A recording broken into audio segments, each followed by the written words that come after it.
Hello friends, जय जगन्नाथ। मोर YouTube channel को तुम मान को बहुत बहुत स्वागत। आज क्लास रे आमे किसी जीके क्वेश्चन आलोचना करवा जहाँकि मोस्ट इम्पोर्टेंट क्वेश्चन रही एग्जाम ओरिएंटेड क्वेश्चन और एग्जाम रे एई क्वेश्चन गुड़िक रिपीट करुच्ची। सेक्शन टी आरंभ शेष जाए देखिब एवं वीडियोटी केमती लगिला मते कमेंट रे जानइब। आउ जो प्रश्न पचार जाउची तार उत्तर दबाकू चेष्टा करिब। चलंतु आरंभ करिबा। आजिर वीडियो रे प्रथम प्रश्न कौन अछि देखि नबा।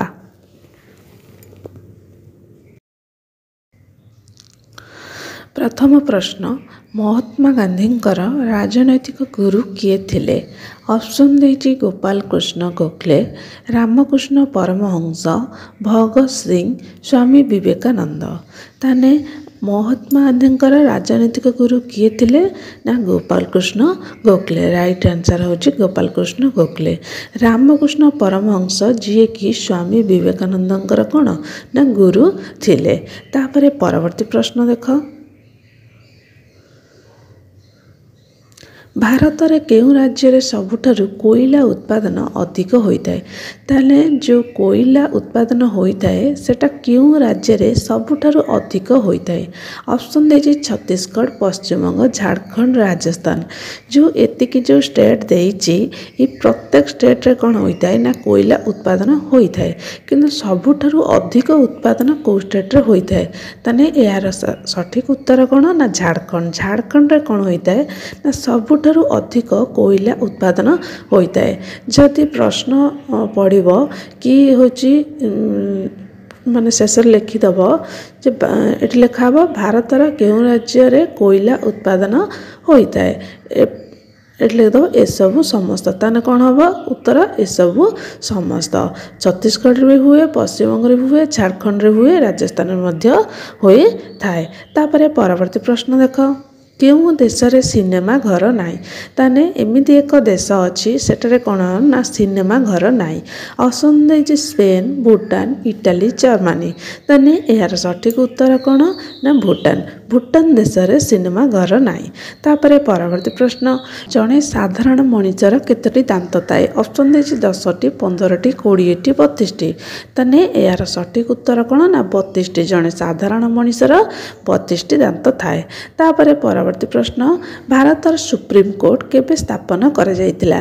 ताने जो सुप्रीम कोर्ट रही भारत रे जोटा कि आमर कोन ना दिल्ली रे अवस्थित, सेटा केबे स्थापन करा जायतिला?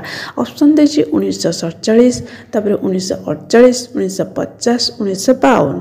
ताने या मध्य सठिक उत्तर कोन ना 1950। 1950 जनवरी 26 तारिख दिन कोन होइतिला ना भारतर सुप्रीम कोर्ट जोटा कि उच्चतम न्यायालय सेटा स्थापन करा जाई थिला, जोटा कि कोडी अवस्थित ना दिल्ली रे अवस्थित। तापरे परवर्ती प्रश्न देख, एटा मोस्ट इम्पोर्टेंट क्वेश्चन। निहाती आपण माने यार उत्तर जानिथिबे जे पचारिछि आधार कार्ड जो आमर प्रत्येक जितकी माने कौन डॉक्यूमेंट रही सबू डॉक्यूमेंट रो मुख्य डॉक्यूमेंट कौन आधार कार्ड। से आधार कार्ड रे केतोटी नंबर थाए, केतोटी डिजिट थाए? ऑप्शन देछि 8टी, 9टी, 10टी, 12टी। ताने यार सठिक उत्तर कौन ना 12टी। 12टी जोटा कि आधार कार्ड रे डिजिट थाए। तापरे परवर्ती प्रश्न, सुभाष चंद्र बोस का जन्म केउं राज्य रे होइतिला? ताने आमर जो फ्रीडम फाइटर थिले सुभाष चंद्र बोस, तांकर जन्म केउं राज्य रे होइतिला? ऑप्शन देछि बिहार, कर्नाटक, आसाम, ओडिशा। ताने एहा मध्य सठिक उत्तर कना ओडिशा। ओडिशा राज्यर कटक जिल्ला रे तांकर जन्म ग्रहण होइतिला। आ से केबे जन्म ग्रहण करथिले ना जनवरी जोटा कि 23 जनवरी 23 1898 रे कोन हेतिला ना तांकर जन्म होइतिला कटक जिल्ला रे। तापरे परवर्ती प्रश्न, ओडिशार प्रथम स्वाधीनता संग्रामी किए थिले? प्रथम जे कि फास्ट फ्रीडम फाइटर से किए थिले? ऑप्शन दे सुभाष चंद्र बोस, जवाहरलाल नेहरू, भगत सिंह, वीर सुरेंद्र साय। तने करेक्ट आंसर करना वीर सुरेंद्र साय जी कि ओडिशार प्रथम स्वाधीनता संग्रामी थिले। ए क्वेश्चन टे बारंबार एग्जाम रे रिपीट होची। ए क्वेश्चन टे भलसे लेखिकी रख जहाँकि यही क्वेश्चन टी पचारुचे सिटी एग्जाम रे ओडिशार प्रथम स्वाधीनता संग्राम किए थे ना वीर सुरेंद्र साय। तापर परवर्ती प्रश्न भारतर राष्ट्रीय पुस्तकर नाम कौन ताने भारतर जो पुस्तक रही से पुस्तक हूँ जो जहाँकि आम राष्ट्रीय पुस्तक रूपे मान्यता पाई से राष्ट्रीय पुस्तकर नाम कौन ऑप्शन देछि गीता बाइबल रामायण संविधान ताने यार करेक्ट आंसर कौन ना संविधान भारतर राष्ट्रीय पुस्तकर नाम हूँ संविधान।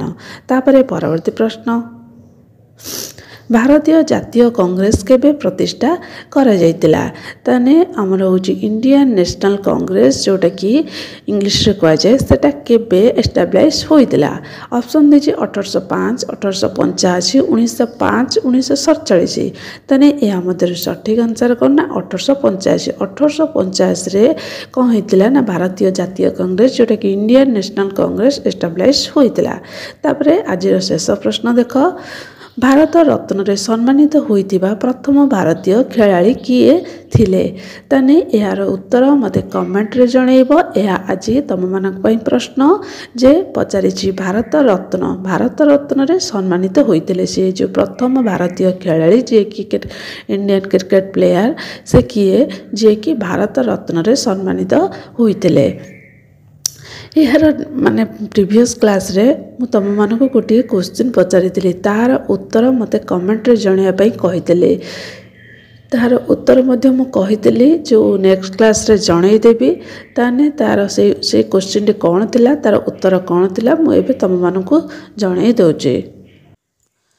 प्रश्नटी थिला चंद्रयान 3 केबे लॉन्च करा जायतिला ऑप्शन देतिला 2020 2021 2022 2023 तने यार सठिक उत्तर कोन ना 2023 जोटा कि 14 जुलाई 2023 लॉन्च करा जायतिला आ लैंडिंग केमे करितिला ना होची 23 अगस्त 2023 रे लैंडिंग करितिला। एटा को सेंटर रु छड़ा जायतिला ना सतीश धावन सेंटर रु जोटा कि सतीश धावन सेंटर रु एटा कोन कराइतिला लॉन्च कराइतिला तने केबे लॉन्च कराइतिला ना 14 जुलाई 2023 आ 23 अगस्त 2023 रे कोन होइतिला ना लैंडिंग होइतिला। एटा मोस्ट इंपोर्टेंट क्वेश्चन ए यार उत्तर भल से लेखि के रखो जाय कि एग्जाम रे ए क्वेश्चन बारंबार रिपीट होची आ एटा भी पढ़िबार संभावना रही ताने यही जो उत्तरटी तो मुझे तुम मानक जनईदेली आज क्लास रे जो प्रश्नटी मुझे पचारि सेटा तार उत्तर मते कमेंट रे जनइब आ तार उत्तर मध्य मु नेक्स्ट क्लास रे जनईदेवी। आउ गोटे वीडियो नेकी आसीबी सेथिरे मध्य किछि महत्वपूर्ण प्रश्न नेकी आसीबी। रहिले जय जगन्नाथ।